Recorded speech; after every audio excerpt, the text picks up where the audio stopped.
record. Got it.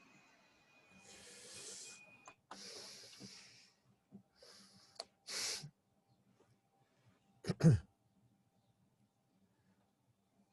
today we're going to skip a little bit in the Mimor to the end. It's only 3 paragraphs in the Mimor.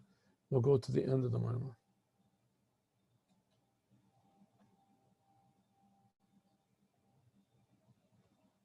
Okay, the Mimor was talking about Bereshis, and it asks, why do you have to have the word Bereshis there for? The whole Torah explains afterwards how God created everything. What do you have? The whole sentence, Bereshis bor Elokim as a Shemayim as Oretz, is unnecessary. So the Rebbe said, no, this is the Bereshis is talking about the world of Atzilus. The world of Atzilus is really not created. It's sort of emanated. And this world of Atzilus is very, very important, essential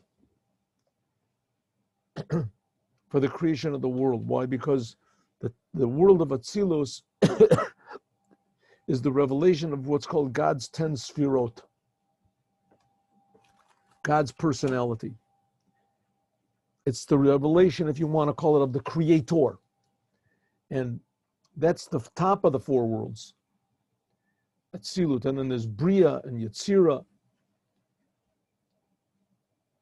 and Asiya. So Bria, the word Bria means creation. So really the creation begins with the world Bria. And above that is the Creator. And that's what the word Bereshit is talking about. It's talking about the Creator. It's talking about how Hashem has the power to create. And also has the plan of creation. That's Chachma. Chachma is the plan of creation. And hidden within Chachma, concealed, is also what's called lower Chachma, which is God's power to create. Malchut, another name for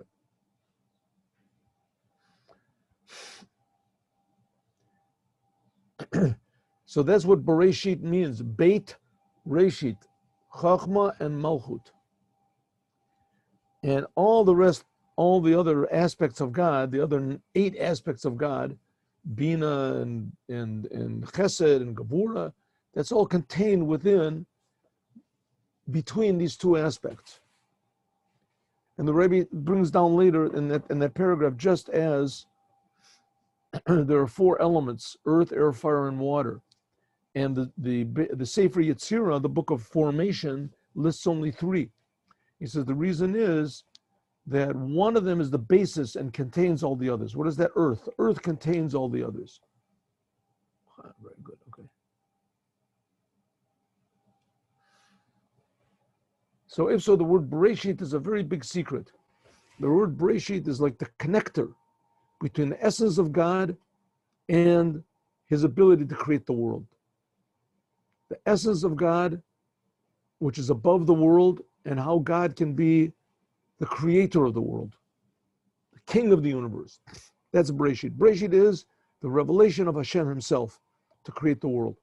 And after that, Bria, Asher Bora, Bereshit, that's Hashem. Bora, that's already beginning of the creation. Good, that's what we said. Okay, that's one explanation. Let's look at another explanation. Do you want me to pass you the link to connect it to? I did that yesterday, but I'll do it again. Here we go. No problem. No problem.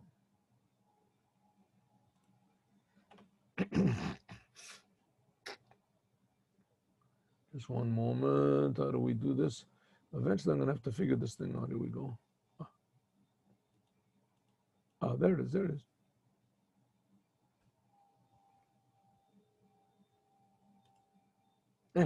Wrong one. Wrong one. 1 second. No. Cancel. There we go. Okay. I pressed the wrong one. Here we go. Chat. Oh, that's what I want to chat. This is the mind. There we are. All right, rabbis, let's go back. Let's go back, my friends. V'hine, behold, in the Midrash Rabbah, can everybody see this? Is this being shared or no? Not? Nope, not yet. Not, okay, let me get, 1 second. I see what happened when I made this small. So I cut off the share. Here we go. Share screen. Oh. Okay, so yesterday we learned that Bereshit means the world of Atzilut. And the world of Atzilut is the connector between the essence of God, like they say in Kabbalah, before the Tzimtzum, before the contraction, and the creation after the Tzimtzum. That's the world of Atzilut, and that is pure revelation of God's 10 Sfirot, and they're all hinted at the word Bereshit, and especially in this first sentence, Bereshit. That's the world of Atzilus. And then afterwards it says how God created the light and etc. And that's already going into the creation. So the word Bereshit means the world of Atzilut. Hine, behold, b'midrash Rabbah, and the midrash Rabbah,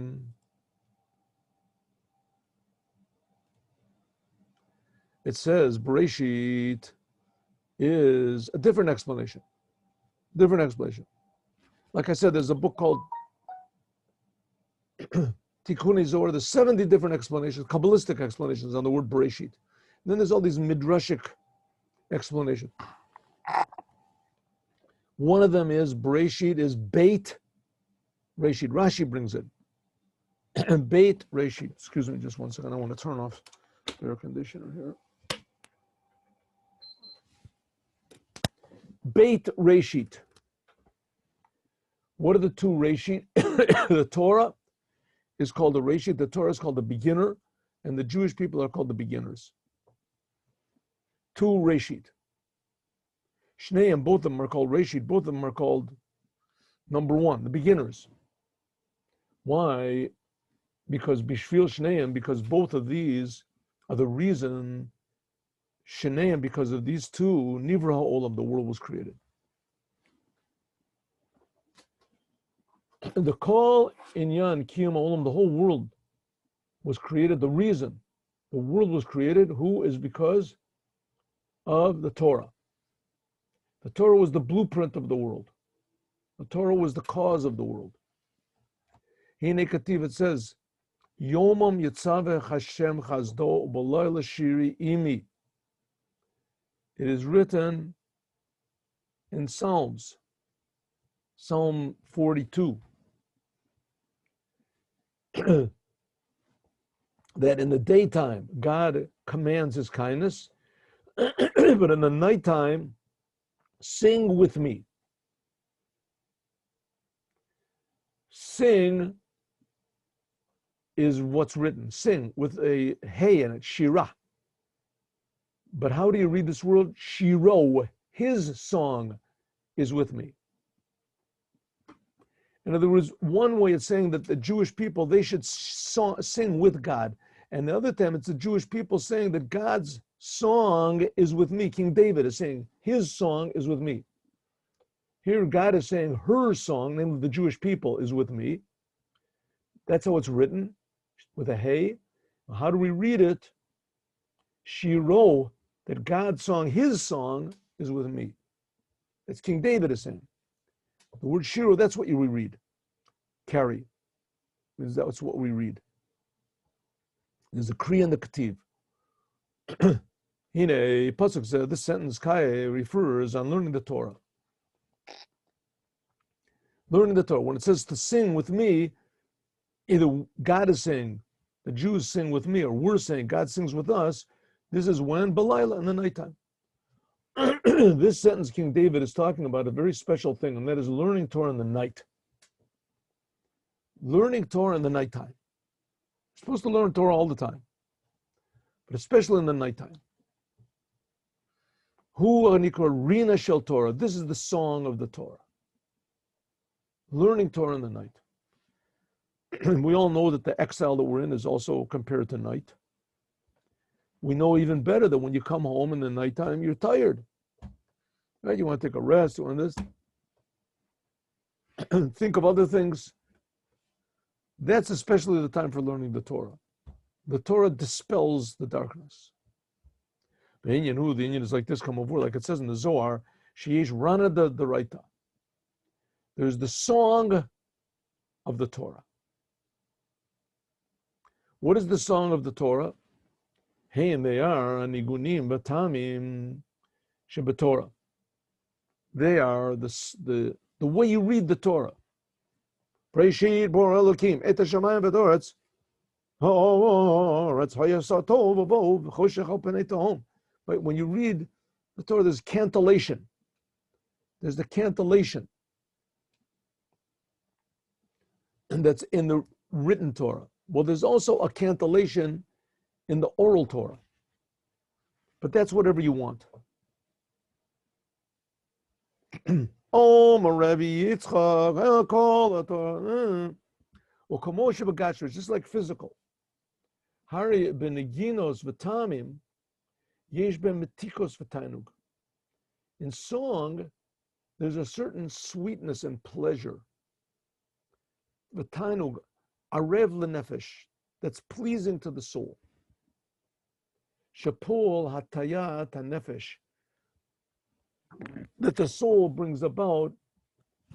Asher lekol yachpotz yitno, that the soul, whatever it likes, it turns to. So you hear beautiful music, people that appreciate music. But that's why music is such a very powerful thing. Very powerful thing. It calms a person down, unifies everybody. Almost every country has their own anthem. You sing it, it inspires you. Like we can see a Bamuchash clearly, the shir benigun, that a song, shir, a song, a melody, gorem shinoi begiloi kochot hanefesh. It causes a change in the revelation of the powers of the soul. Oh, I'm sorry. Here somebody wants to come in. I'm sorry. Who wants to come in? Oh, yeah. This is so not good.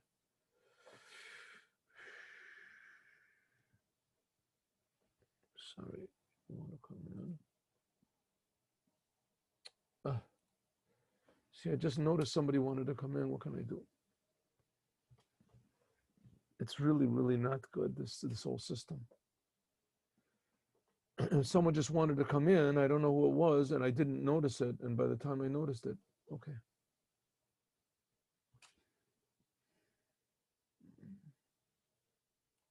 That's what we got. What can we do?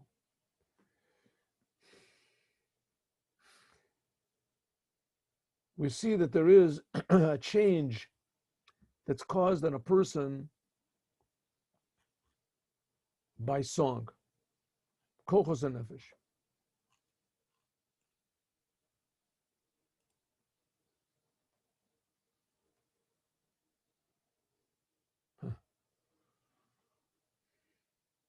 Oh, here it is. All right. Welcome.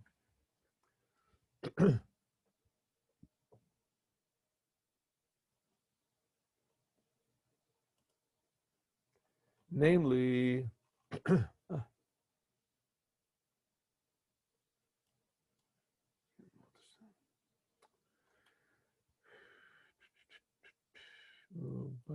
do I get rid of this? Yeah.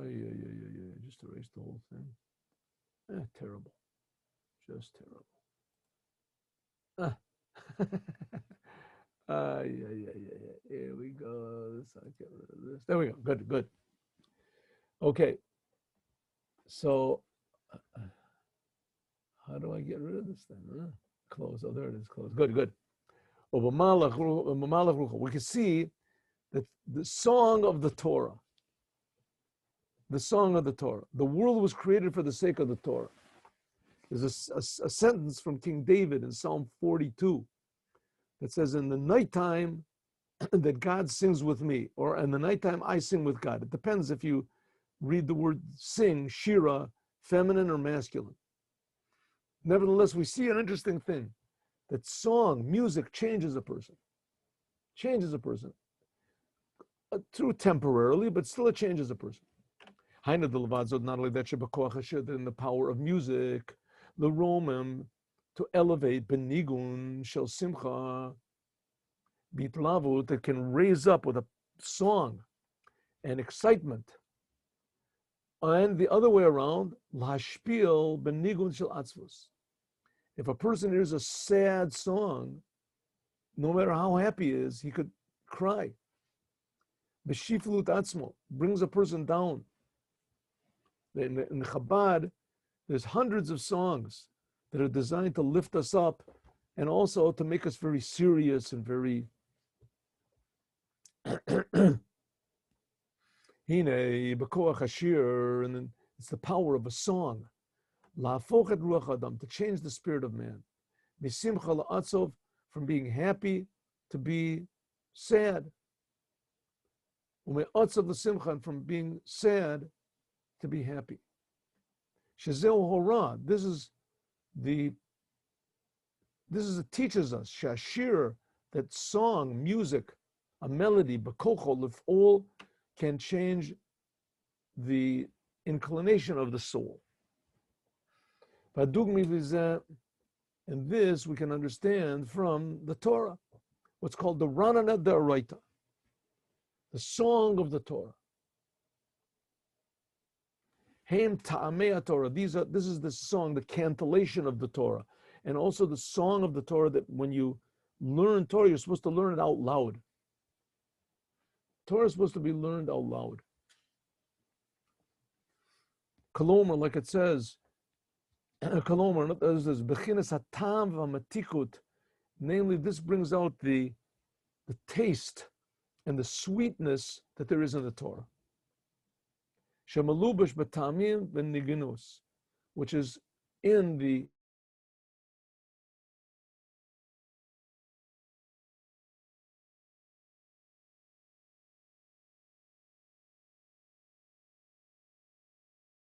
go in the lobby and start singing, they evict you.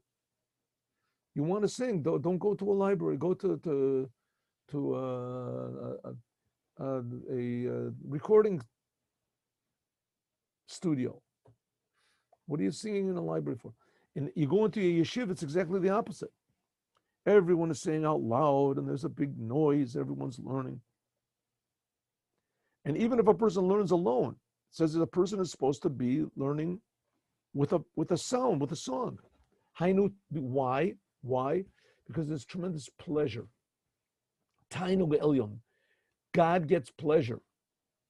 Shashui melech, the pleasure of the king in God's essence, which is enclosed in the niginos v'tamim, in the song and in the melodies of the Torah. Shehu gavur mi bechinas hachachma. This is even higher than the wisdom of the Torah. Haganuza, which is concealed in the letters of the Torah. Achar shanaginos, because the songs of the Torah, they're higher than the letters of the Torah. Oh, what's the Rebbe saying over? Very interesting thing. It was the letters and the ideas of the Torah are how they're the wisdom of God.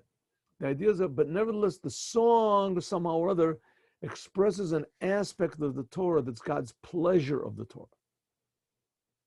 That's why there's a special cantillation to the Torah.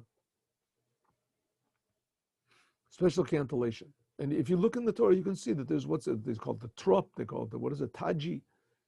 Taji, I think, is more the grammar. The inyan the tainug, that the pleasure in its essence, is above wisdom. So what is the Torah anyway? What is the Torah? Here's the Rebbe wants to say, what is the Torah? No, the Torah is the book of the Jews. So that's true. Is it anything more than that? The Torah is the blueprint of the creation. Yes, that's also true. That's also true. Is there anything more than that? And the blueprint, it means it has it's the wisdom of God. The Torah is the wisdom of God. God is eternal, and it's the wisdom of God. You learn the Torah, you're connected to the wisdom of God. Look in the 5th chapter of the Tanya. You're connected right now to the wisdom of the Creator. It's pretty good. Is there anything more than that? I don't know. Here the Rebbe says, yes, there's the pleasure of God in the Torah. The pleasure of God in the Torah. Atainug be'etzem, because pleasure is above even this aspect of chachma, of wisdom, faith. Ukiyadu, as is known, shetamim, that the cantillation of the Torah is beketer, is above the level of chachma, keter. Here we're talking about Bereshit, that's God's wisdom. And it hints at something higher. That's something higher it hints at, that's this level of keter, that's the song.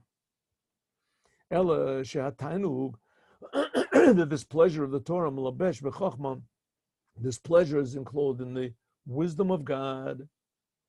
When you speak words of wisdom, you get pleasure from it.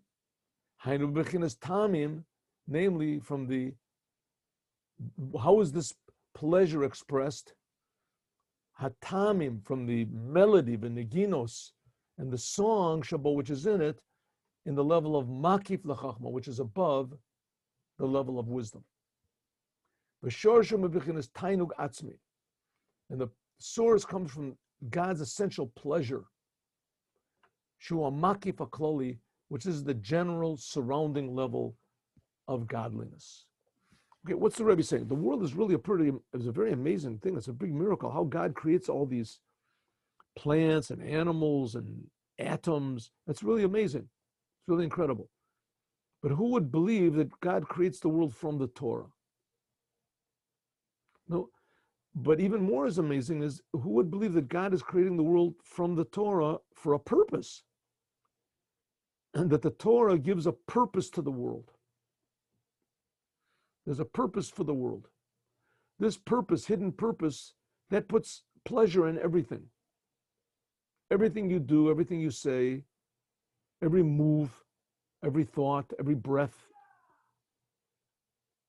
every interaction. You interact with others, that something happens, you misplace your wallet and you found it, you meet somebody by accident. Everything that happens is happening for this inner reason, this inner harmony. The whole world is like a huge symphony. Everything interacts with everything else with a tremendous precision.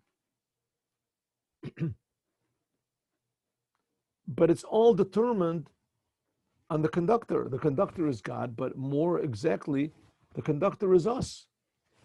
Right? You have like somebody writes a beautiful symphony. The symphony tells all the instruments what to do. You can have an orchestra of 500 people, right? There's some of these compositions they require a choir of 500 people and an orchestra of 300 20 tubas, and it's all goes according to the the composition, the music. It's all written down, but you have to have a composer to put the whole thing, a conductor to put the whole thing together. So it says in this case, who is the author is God. And what is the music? The music is the Torah. And who are the players? The players is the world. And we, the Jewish people, we're the conductors. We're the conductors. And the idea is to bring through the Torah this beautiful, amazing harmony and beauty in the world. And that's the whole purpose of the Torah and the Jewish people. That's what it says. The whole world was created for the Torah and the Jewish people. That's what it means. I was by him. Shashuim, the Torah says that I was by God before the world was created. The Torah is saying that I was by God, a plaything, a pleasure. Torah kadma l'olam, the Torah was there before the world. And God was getting pleasure from the wisdom of the Torah. This is even before the world was created. Right? This, of course, does not make any sense. But on the other hand, it makes even less sense that the world is being created. And in fact, it makes even less sense that the world is here. How did it get here? How does the world forget about how the world got here? How does the world sustain? How does it continue to be? What is being? What is being made of? Right? Those people that say the world came from the Big Bang or came from the black holes and everything. Good, but where do those things came from? Where does existence come from? Oh, that's for all the philosophers. That's all the philosophers. And it says the Rebbe exactly the opposite. All the pleasures you could possibly get in this world, they were there before the world was created. Exactly the opposite. The world just made discord. Before the world, there was pleasure. What was this pleasure? The pleasure was the pleasure in the Torah. The Torah was the plan of the world, how the world is supposed to be, how the orchestra is supposed to play. That's what it says. The Torah is saying that I was pleasure by God. I was pleasure in front of God. God used to get pleasure from the Torah was before the world. God got pleasure from the wisdom of the Torah before the world was created. And what is this shashuim? What is this pleasure? This what do you say? What's the word for it? Delight. Oh, the delight of God.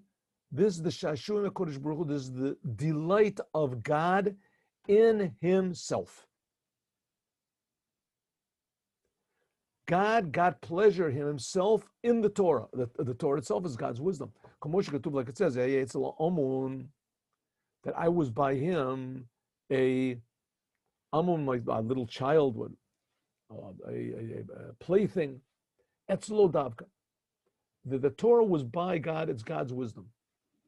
It's something like, let's take the example, the composer. He makes a beautiful composition, and he just loves it. It just, right, just loves it, even before it's played.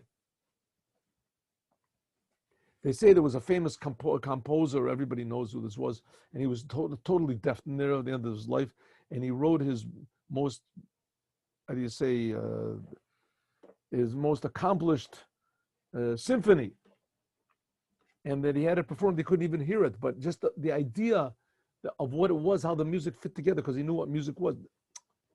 He got pleasure from just the composition in itself, even before it was performed. That's the same thing with God, with the Torah. The Havdil, this music, this symphony was just part of the world, and a very small part. Here we're talking about the world itself, the whole entire universe, with all the plants and the animals and the stars and the skies and the angels and these powers and all these gods and things that all the non-Jewish, all the other religions are based on. These are all just creations. And they're created from the Torah. Amazing, tremendous pleasure contained there. A person, after he dies, he goes to heaven, you get a little bit of glimpse of this pleasure. This glimpse of this pleasure. But it's cheap thrills going to heaven. It's just like peanuts. The main pleasure is God gets pleasure from us learning Torah in the world. That's why He created the world. Afterwards, the Torah was drawn down from this level of God's essential pleasure. And afterwards, it came into the song and the melodies in the Torah. The song and the melodies in the Torah. In the written Torah, the songs are written clearly. And in the oral Torah, when you say the Torah out loud, therefore, anyone who learns Torah in the nighttime, he draws down these pleasures of the king in himself. He draws down this aspect of the pleasure of God and the essence of the Torah. That he gets pleasure in, which is expressed in the song of the Torah. This is what's called the melody of the Torah, the singing of the Torah. Shabalayla in the nighttime, which is called Rina Daraita, which is called the song of the Torah. Shalabov, which is above the wisdom of the Torah. The wisdom of the Torah is very wonderful, but the pleasure of the Torah, he sits and learns Torah in the nighttime. There is a thing in Judaism that at midnight a person is supposed to wake up and he's supposed to say a thing called Tikkun Chatzot, which is essentially Psalms of King David mourning the temple, and then afterwards learn Torah until the morning to illuminate the night. That's what King David was saying. He's quoting God. He's saying that in the nighttime, she will sing with me. But we don't read Shira, she will sing. We read shiro. It's written with a hey. That's not the way we read it, though. It's to be read as though it's written in O. Shiro, you mean. Kori, that's what we'd say. That's God's, from him. Lefi Sharana the writes because when we learn the Torah, with song, Hu Anikra, this is called Shiro. This is God's song, his song. Hainu Shiro Shalakodesh Baruch. This is God singing himself. Torah is, whose Torah is it? It's God's Torah. You're just, when you read the Torah, it's not that you're reading a book. It's you're opening up your throat like Moses did. And God is speaking through you. Like it says, like it says that I was God's pleasure, the Torah. But that's not what's written. It's written Shira with a hey. Why? Her song. That's from below to above. The Jewish people are God's wife. When we sing Lefisha and Eshenis Pashet Me'oras Atainug, because this pleasure that we evoke from God by learning Torah in the nighttime, this pleasure comes down below, begilui, in a revealed way, betamim and niglim, in reason and in melody, which is in the song, the nigun that we sing. So God's song then comes into us. So it's God's song, that's shiro with a vav, that's masculine. Like the whole Torah is masculine. God is usually for masculine. Because God is coming down, he's giving. And we should sing the songs of the Torah in the nighttime. Why in the nighttime? Why? Daytime also is supposed to learn Torah. It says because the nighttime, yoter arev, the nighttime, the evening is more pleasure. This revelation of God's pleasure, this is more revealed in the night than in the day. Why? Because of the contrast. And also because the Torah is light, and the purpose of the Torah, why God put it into the world, is lachniach choshech, in order to dispel the darkness. Here he says to conquer the darkness. Conquer the darkness. That's the purpose of the Torah. And that's why if you look at the Ten Commandments, it's very bizarre, the Ten Commandments. It's very scary. You wonder who in the world did God give this book to? Right? The Jewish people were supposed to be holy and the great people. They came out of Egypt and God gave them all sorts of miracles. What does it say? They got the Torah, they're all standing there and shaking. It says, I am God that took you out of Egypt. Don't kill, don't kidnap, don't take somebody else's wife, don't blaspheme. What would you think I would do a thing like that? All the Jewish people are standing under Mount Sinai and they're all feeling the essence of God. It's like they're in the Holy of Holies. And what does God say? Hey, don't kill anybody. Hey, why would you think about that? Because the Torah was given to dispel darkness. The Torah was given to murderers, potential murderers, potential thieves. We're living in a real world. We're living in a real world, right? The urge to do sins is much more prevalent and, accessible than the urge to serve God. And therefore, God put the Torah here in the world in order to conquer this darkness. When you're in the Torah, that's the whole idea of the Torah and the commandments, kamoshein, as they are in themselves. That's the Torah and the mitzvahs as they are in themselves. They've come down into the world in order to dispel. This is what's called the glory of God's kingship. The God's kingship. Well, every time you do a commandment, you say, Melech Olam, Melech Olam. The glory of God's kingship, that is in the commandments that come out of the Torah. That's even more in the world than the Torah is. The source of the commandments is from the level of Hadar. This level of Hadar is one of the, is a Kabbalistic level. Hadar Kavod Malchutos, Hadar is the gematria, not the gematria, Kadar comes from the name Ma, the mitzvah da'ak. Okay, we won't have to explain. This is a Kabbalistic level, which the name Ma is Chachma, and this is the power to purify the world. Right? Netanya in the third chapter talks about this, other places also. This comes from what's called the forehead of Adam Kadmon. Adam Kadmon is the beginning of what's called the Kav, the beginning of God's revelation in the world.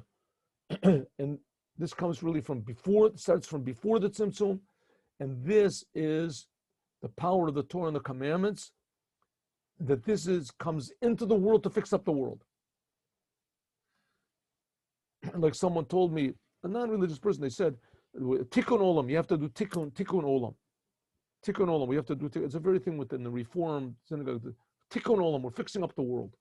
So I said, listen, if you want to fix up the world, it's a very good thing to fix up the world, but you have to have a clear picture of the goal. What does a fixed up world look like? What does a fixed up world look like? And then you'll have to have power to actually do it.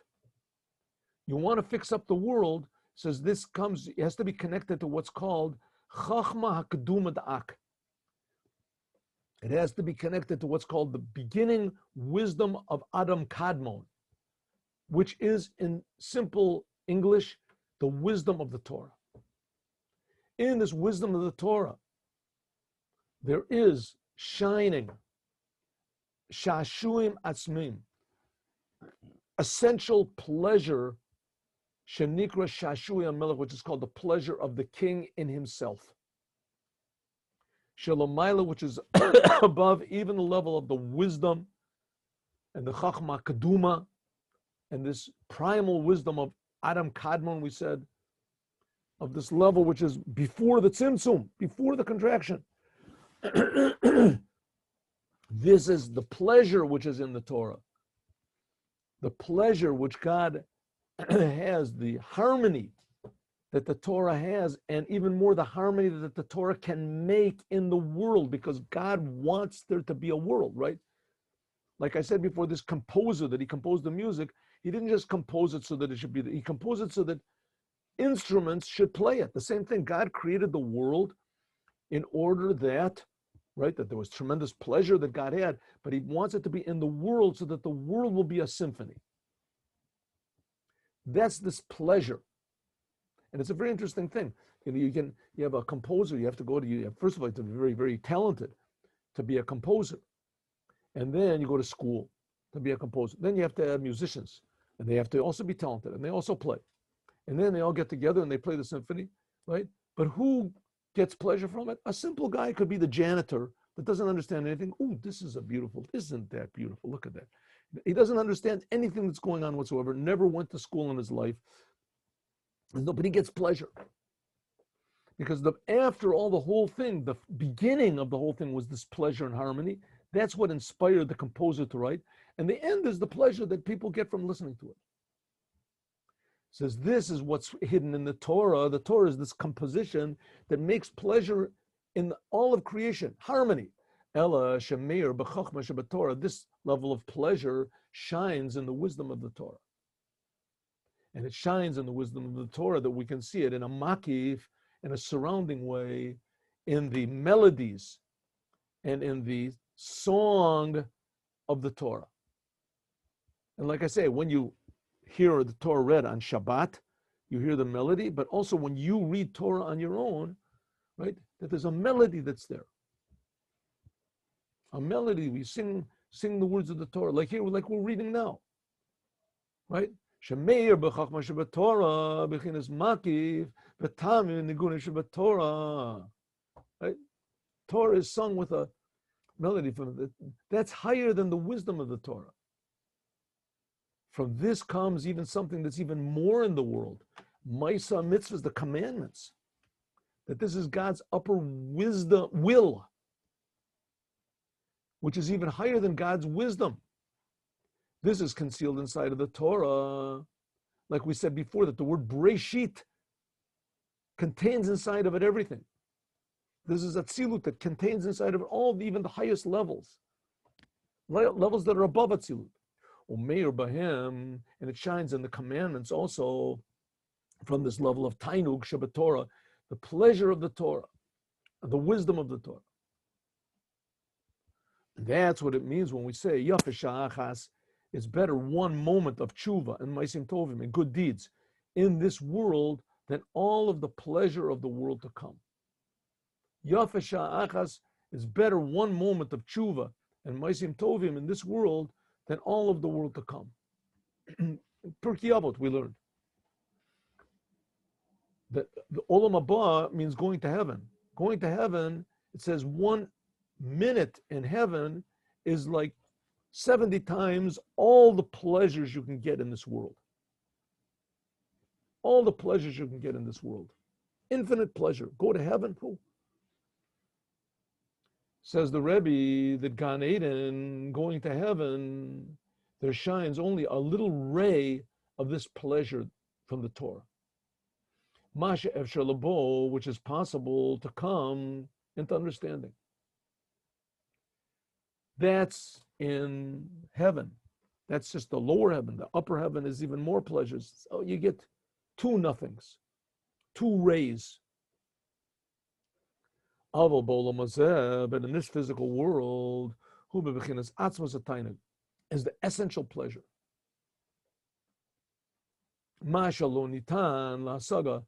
That which is not impossible to understand. Right? It's almost like, you have these soldiers that they get medals. They do the act of bravery. Afterwards, they stand them up. They give them medals. Everybody claps for them, right? And what do all of them say? Listen, what did I do? I did nothing. I saved my friends. I helped them all. And, I appreciate the medal. I appreciate the fanfare and the clapping and everything like that.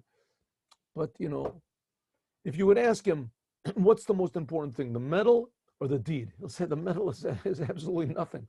What's the medal? It's great to get a medal, sure. Everybody wants a medal, very nice.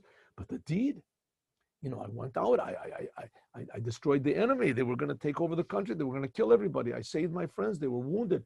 I ran into I didn't run into the battle to get a medal. I did it because of the value of the thing. It's the same thing here. We're in this world. We're learning Torah. We're doing mitzvahs. We're fixing up the world. Afterwards, you get a medal. What's the medal? You go to heaven. I care about going to heaven. I don't care about going to heaven. I'm doing it for the point. The point is I'm in this world in order to dispel the darkness, in order to reveal the good, in order to give God pleasure. That's why I'm here. That's the essential pleasure of learning the Torah. It's higher than anything that can be in the world to come. The world to come is just like a prize, a gold watch you get when you retire. All this is the Torah and the commandments are as they are in God's essence, which we said before. That's this level of hadar kavod malchuto. This is the essence of God, hamavarer, which comes down to purify shalamayla from above. Mikamo shabo lavor birurim. This is the essence of God, which has the power to purify the world before it comes into the world to purify. That's the Torah. That's Bereshis. That's the Torah as it is in its essence, the power to put harmony, beauty, pleasure, life, meaning, blessing in the whole entire world. That's Bereshis Bora Elokim. That's what the word Bereshis means. Bereshis contains in it, like we learned in the first chapter, it contains in it the whole potential for the creation.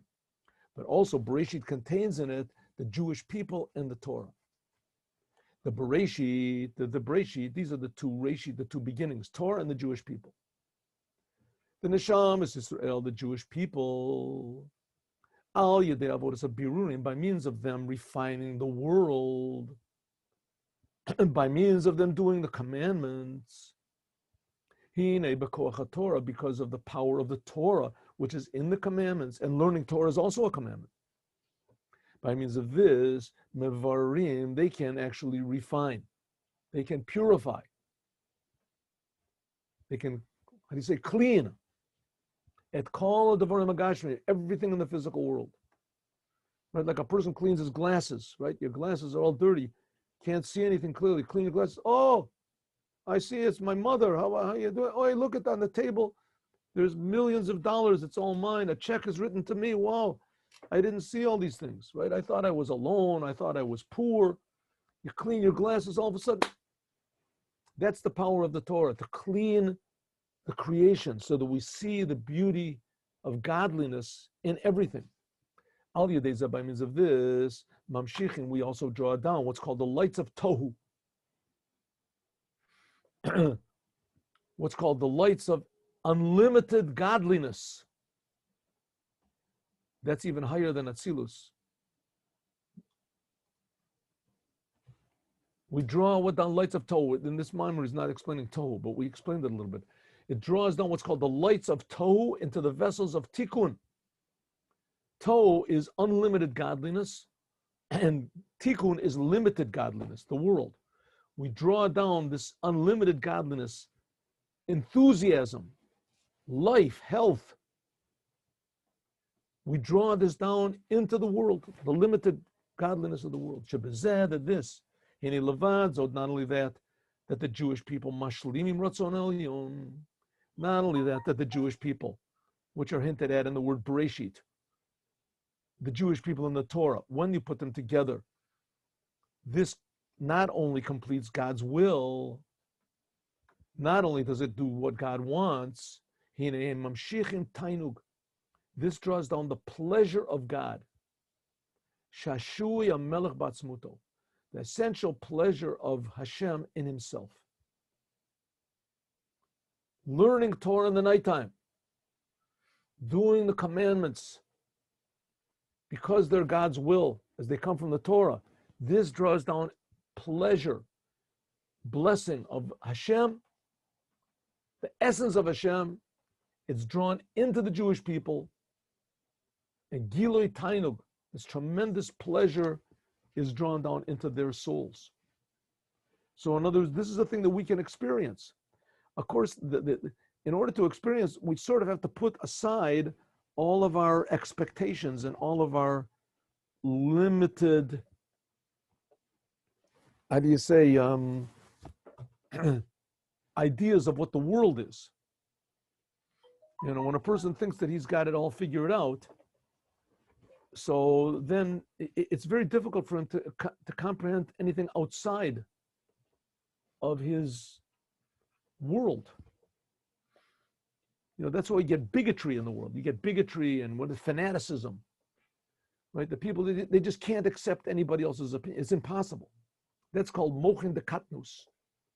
Person is so trapped inside of himself that he can't get out. Well, each one of us does that.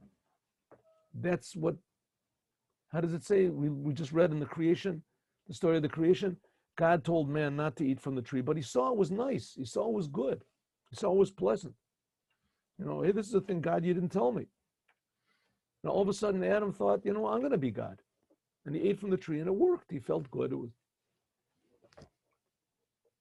So, but if we can leave that, we can abandon a little bit, we can throw ourselves onto the Creator, and we can see that the godliness in the Torah, the tremendous meaning and beauty, which is in the commandments, and that's all contained in the word Bereshit.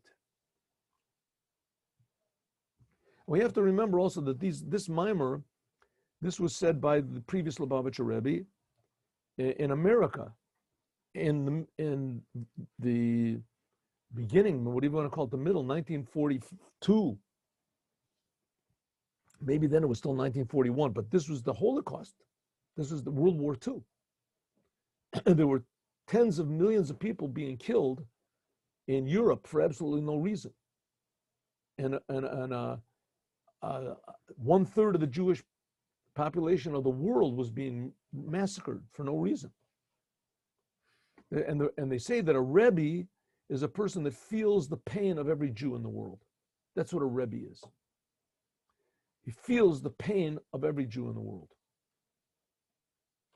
And like Moses, he wants to alleviate the suffering of all the Jews, takes them out of Egypt, gives them water from a rock and things like that, because he can't, he and the Jewish people are one. He can't bear that the Jewish people suffer. Well, here in World War II, I don't know if there was a time that Jewish people suffered more. World War II, they were suffering all over the place. In Russia, they were being killed by Stalin. The previous Rebbe was put into, and the Germans were killing Jews right and left. I mean, that was one of their big goals, was to kill Jews. And in America, they were suffering maybe even more, but there they were suffering spiritually. Reform Judaism was becoming strong. And interestingly enough, the Reform Jews, they opposed very, very strongly that immigrants should come from Europe, Jewish immigrants from the Holocaust. They shouldn't come to America, the famous story of the St. Louis. So here's the previous Rebbe feeling the pain of all these Jews, even the Jews that hated him, right? That their souls were in prison. So and here, what's the antidote? He's saying is Mimorim. This is one of them. He's saying this Mimorim. I mean, he should have been just a tremendously broken person and just sat in his room and cried all day, which I'm sure he cried most, a good part of the night, but felt the pain of it. But crying doesn't help. If it would help, then he would do it to encourage all of us to do it too. But he didn't. He encouraged us to be happy, to learn the Holy Torah with the songs of the Torah, the pleasure of the Torah, and that will transform the whole world from darkness to light. All right, second part of today's class, we're going to continue the mimer of the Sikha of the Lubavitcher Rebbe. Ready? Let's go. Here we go.